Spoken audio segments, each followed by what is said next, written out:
at the urging of her mother, Loopy ventures into the jungle, and searches all night for the moonflower, finds it, brings it home, and her mother is able to grind it up, turn it into medicine. Yeah, what I loved here was the plot. It felt like we got a very early scenario where there's this conflict.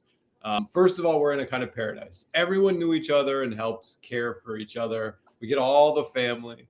And Loopy's the moment that Loopy feels like the luckiest girl in the world, all of a sudden, boom, next sentence, there's a mysterious illness spreading throughout the village.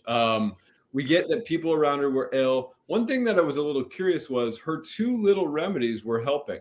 I don't know what those two remedies are. It would have been fun to hear what the first line of defense was, in terms of trying to stave off this pandemic. But then we get the quest. The quest is going into that enchanted forest and finding a moonflower. Of course, it has to be at night because it loses its power the moment the Obviously. sun comes out. So I thought it was very well plotted, and the stakes kept rising. Hmm. It was there. The climax of the story was all of a sudden a beam of light shone from the moon to the ground and illuminated a huge iridescent white moonflower.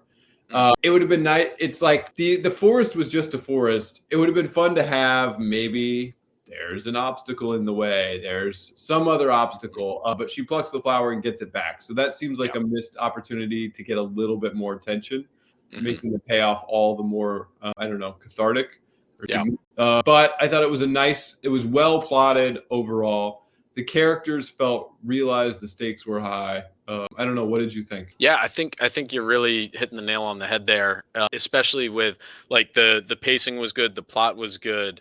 It was, but what could be left to be desired is that sort of, yeah, the I don't know what it is, the danger, I guess. You know what I Mm, mean? mm. So there's that sentence that you pointed out is with the beam of light that's shown. The first half of it too is all through the black of night she searched, howls piercing her ears and branches reaching out to grab her as she ran. When all of a sudden the beam of light, moonflower. So like that one sentence, that was a strong action driven sentence full of plot setting tension. You know what I mean? Like that was great. Mhm, And mhm. if every paragraph was that sentence or that caliber of a sentence, then that would have vaulted this story from a good story into an absolutely fantastically great story. But otherwise, I mean, I think all around it's a yeah, it had it all: the characters, the setting, the plot. They were there. I was in it. We got to save the village, Tom. I We mean, saved the village. yeah, The village was saved. I will say, it sounds like Loopy's mom did a lot of the heavy lifting. yeah. Loopy's All the expertise, like like crushing those petals, extracting the nectar, like that. telling Loopy to go. It was so kudos to the moms out there keeping everybody keeping everybody on track.